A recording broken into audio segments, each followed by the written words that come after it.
setiap hari Minggu saya ke gereja, tapi dari Senin sampai Sabtu itu saya ngaji. Oh gitu. Demi apa? Demi untuk apa? Saya itu bisa berbaur sama teman-teman yang lain gitu.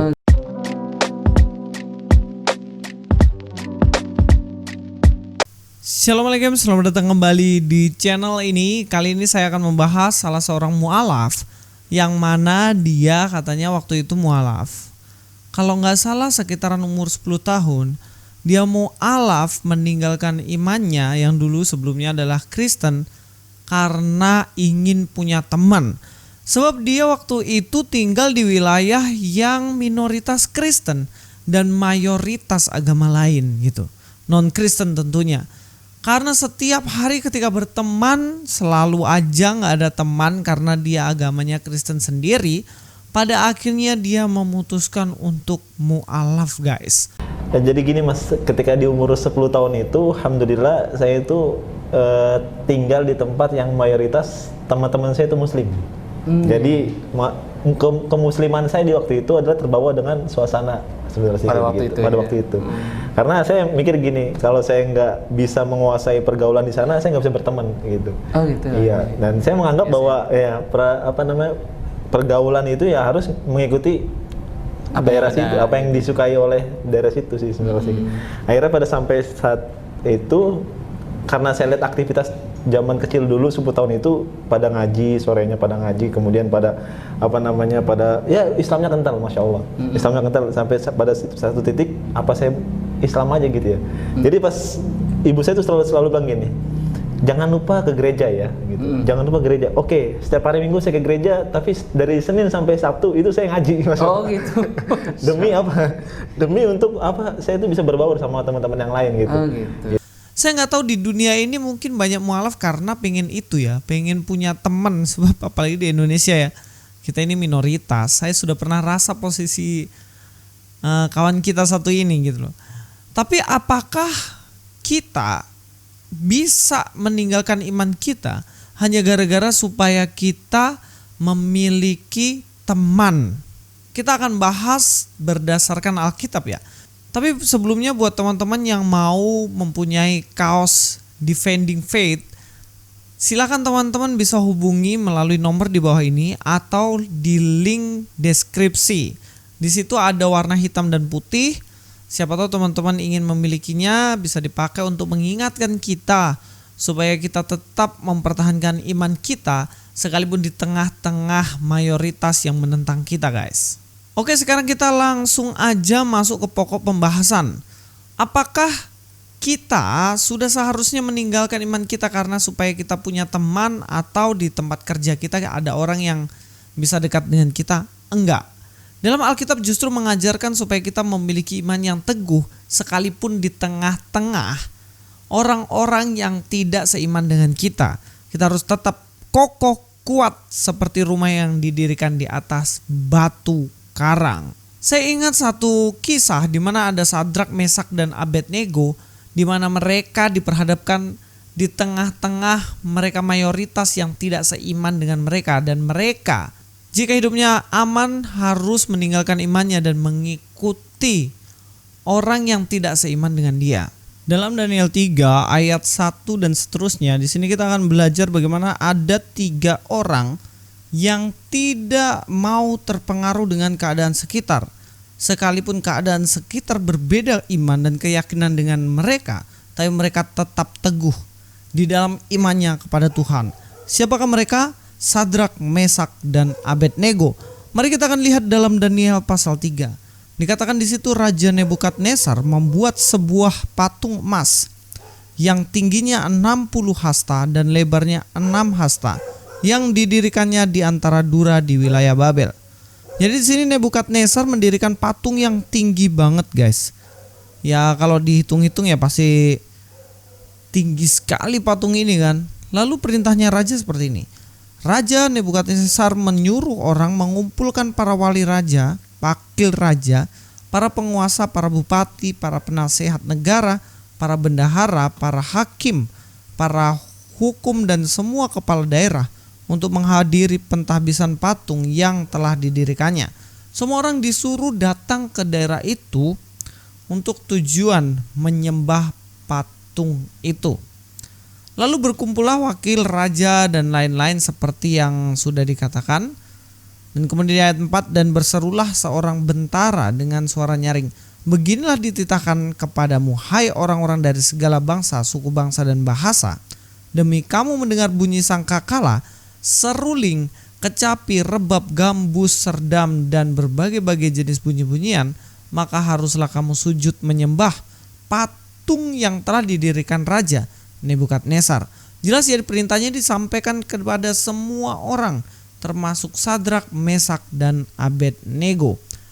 Lalu dikatakan ayat 6, siapa yang tidak sujud menyembah akan dicampakkan seketika itu juga ke dalam perapian yang menyala-nyala.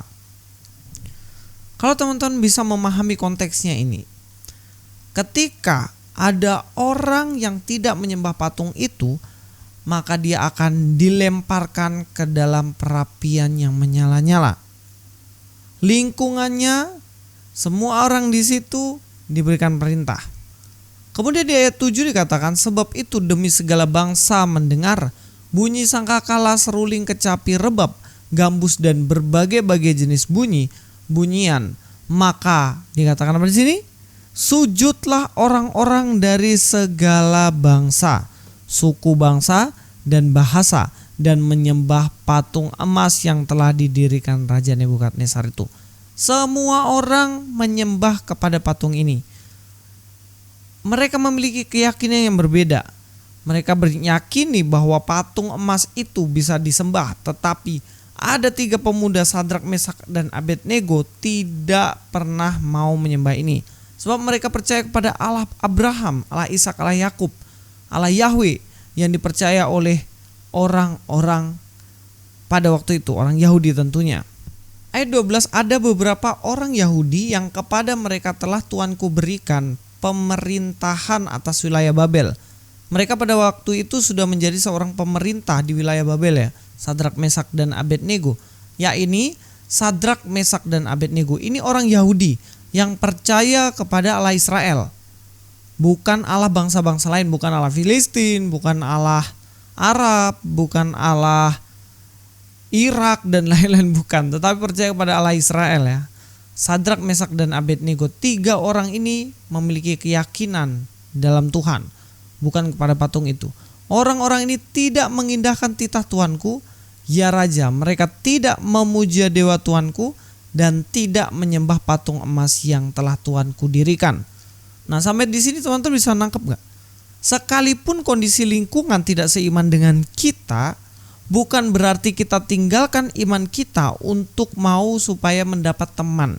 Saya pikir kalau Sadrak, Mesak, dan Abednego memiliki prinsip yang demikian, tentunya ya daripada dia dihukum di nyala api yang panas, daripada dia nanti disiksa, kehilangan jabatan, lebih baik mereka datang kepada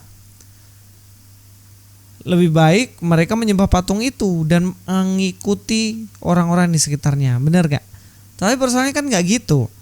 Di sini Sadrak, Mesak, dan Abednego memiliki iman yang kuat dan teguh di dalam Tuhan. Kemudian di ayat 14, berkatalah Nebukadnezar kepada mereka, apakah benar hai Sadrak, Mesak, dan Abednego bahwa kamu tidak memuja dewaku dan tidak menyembah patung emas yang kudirikan itu? Mereka tidak menyembah itu, tidak meninggalkan imannya. Kenapa? Dikatakan di sini, lalu Sadrak ayat 16, lalu Sadrak, Mesak, dan Abednego menjawab Raja Nebukadnezar, tidak ada gunanya kami memberi jawab kepada Tuanku dalam hal ini. Gak ada gunanya, ngapain saya jawab? Karena faktanya memang begitu. Sadrak, Mesak, dan Abednego tidak mau meninggalkan imannya hanya supaya baik kepada raja, tidak kehilangan jabatan atau punya teman di sana. Enggak. Lalu dikatakan 17, jika Allah kami yang kami puja sanggup melepaskan kami, maka ia akan melepaskan kami dari perapian yang menyala-nyala itu dan dari dalam tanganmu ya Raja. Tetapi seandainya tidak, hendaklah Tuanku mengetahui ya Raja, bahwa kami tidak akan memuja dewa Tuanku dan tidak akan menyembah patung emas yang Tuanku dirikan. Di sini Sadrak, Mesak, dan Abednego memiliki prinsip yang kuat dan tidak mau sama sekali untuk mengikuti atau meninggalkan imannya mereka dan menyembah patung. Mereka setia sekalipun lingkungan di sekitar tidak seiman dengan dia. Dia minoritas tetapi memiliki iman yang teguh. Jelaslah bahwa kita harus belajar dari kisah ini ya guys ya. Di tengah-tengah orang-orang yang mungkin tidak suka dengan kita, menentang kita, menjelek-jelekan kita, bahkan berusaha membuat kita meninggalkan iman kita, kita tetap harus setia sampai akhir.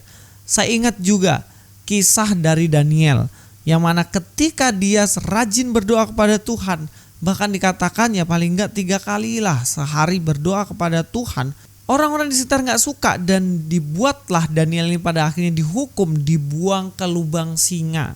Bukan lubang buaya loh ya, lubang singa. Tapi ternyata singanya gak mau gigit Daniel, justru berteman sama Daniel. Tetapi Daniel menunjukkan imannya yang berkualitas, yang tidak ikut-ikutan, yang tetap kokoh sekalipun di tengah-tengah mayoritas yang membuat dia, yang berusaha membuat Daniel meninggalkan Tuhannya, tapi tetap kuat. Mari kita belajar seperti Sadrak, Mesak, dan Abednego. Kita juga belajar seperti Daniel yang tetap memiliki iman yang teguh. Kondisi mereka sama dengan kita. Kita berada di tengah-tengah mayoritas dan kita hanya minoritas. Jangan pernah tinggalkan iman kita dan tetaplah setia sampai Tuhan Yesus datang kedua kalinya. Sampai ketemu di video selanjutnya. Louis Prasetyo di sini. God be with you all.